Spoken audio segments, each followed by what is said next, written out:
My name is Gracie Lawson-Borders, and I'm the Dean of the Cathy Hughes School of Communications. I feel fortunate because I was at two state universities, the University of Wyoming, Kent State University, as well as one private university in Texas, Southern Methodist, and now here at the Mecca Howard University. And so when I talked about lifelong learning, I mean that both professionally and personally. So those experiences that I was able to participate in at those institutions prior to this are part of my journey, are part of my story. The question being the Dean of the Cathy Hughes School of Communications, and we are the third largest school on the campus of the 14 schools and colleges, and we're everywhere. I call us the arc of communications, from the arts to the sciences. We have everything from public relations, advertising, film, journalism, and communication science and disorders. So I think we're uniquely positioned because there's just about everything you do, see, or touch, we're somehow involved. I think the role of the Dean of the School of Communications is advocating for students, faculty, staff, everyone. And so you're constantly going back to collaborating, you're constantly going back to working well, you're constantly going back to understanding Howard University and how to get resources to support. There's a realization there are 14 schools and colleges at this university, and the deans of the 14 schools and colleges are also doing the same thing. This global pandemic that we all just shared, we have to remember we all shared it. We were all experiencing it across the globe. So whether it was impacting schooling, whether it was impacting health, whether it impacted transportation, you name it, we all felt it. And so to me, it only solidified why we have to do more collaborations and interdisciplinary work with each other. So journalism with people in health, sociology with people in film. I mean, we're going to see more things we have to think about together. When you think about public health inequities, when you think about education inequities, when you think about economic inequities, if someone does not have the health that they need to do the things that they need, then the education and the housing and the employment, all of it is impacted. And women deal with this a lot, especially when they have children and need to have resources to take care of those children. So I believe research should come off the page and be applied kinds of research so that we help people find solutions. What resources are available, you're better able to structure yourself to reach out as well as others. So when we are advocating and a part of different organizations, that's what we hope is the end product, is getting people to resources they need. We live in a country that has a lot of resources that often go untouched. And we can't let that sit at status quo.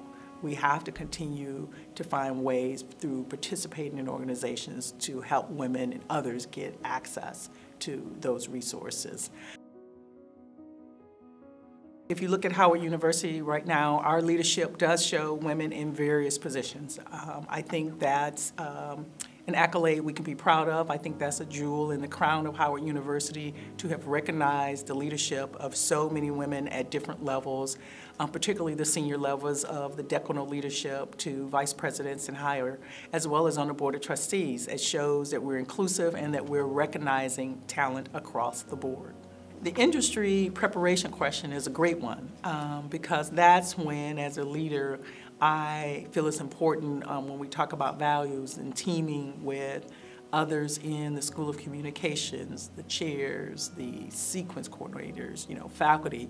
What are we doing? What kinds of things are happening? And we have to pulse check way more than we used to in the past. I think it's important that in leadership, you show those that you are working with that you value and you are a part of what you want to happen. And so when they watch you doing it, then they know it's important for everyone. I think when we hear the question, women leaders and what challenges they may face, I think I start with the premise any leader faces challenges. Anytime you're going to step into a role and be the one guiding whatever that role may be, you're going to have to think of getting people to join you and be a part of what you're trying to accomplish together. So there are even some expectations that you don't even know that people may have. So that's a challenge in that there are these unknowns that you don't know about.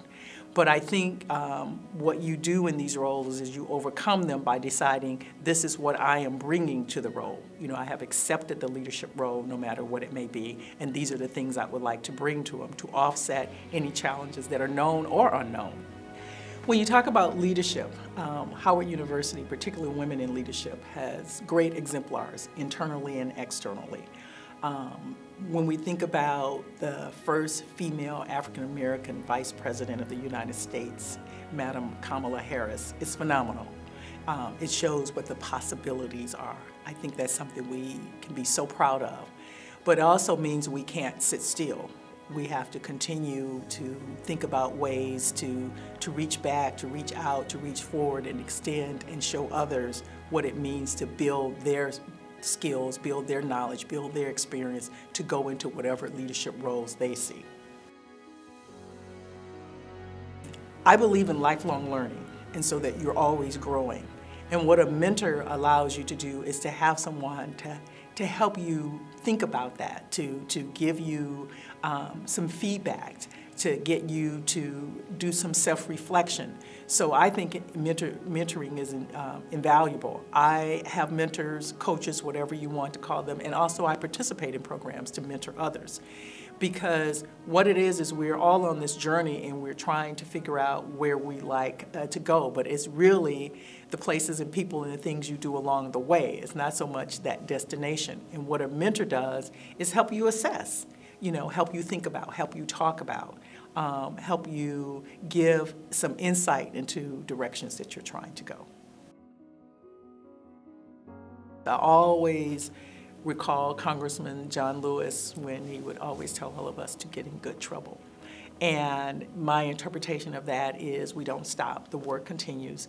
We have to make sure women are part of the spectrum of any opportunities. We have to make sure everyone really, you know, and especially people of color, have opportunities across the spectrum.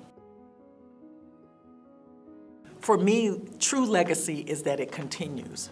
So it means, you know, I wear this hat for a short time, and whoever is the next dean continues because something there is strong and growing, and they just continue to build it forward. So true legacy is that it continues, that you've been a part of something that just keeps going.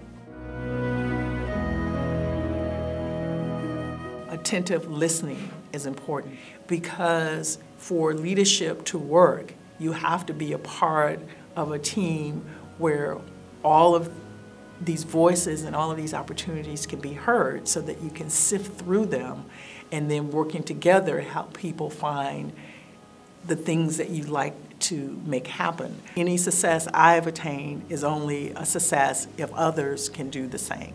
You know, I was raised by a very strong mom that said you weren't here to just take from this world, you have to give something back to it.